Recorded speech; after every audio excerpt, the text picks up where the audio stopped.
Taste the Daily.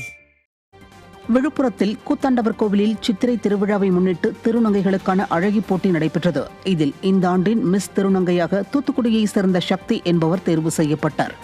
தேசிய திருநங்கைகள் கூட்டமைப்பு சார்பில் திருநங்கைகள் கலை விழா மற்றும் மிஸ் திருநங்கை 2025 அழகி போட்டி நடைபெற்றது.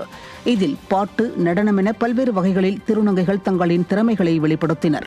இதைத் தொடர்ந்து நடைபெற்ற மிஸ் திருநங்கை அழகி போட்டியில் ஆந்திரா, கேரளா, கர்நாடகா மற்றும் மகாராஷ்டிரா உள்ளிட்ட பல்வேறு பகுதிகளிலிருந்து வந்திருந்த 15க்கும் மேற்பட்ட திருநங்கைகள் விதவிதமான உடைகளை அணிந்து இசைக்கு ஏற்றபடி நளினத்தோடு ஒய்யாரமாக நடந்து வந்தனர்.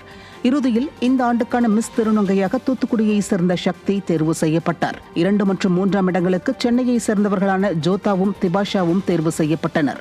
மூவருக்கும் கிரீடம் அணிவித்து பரிசுகள் வழங்கப்பட்டன.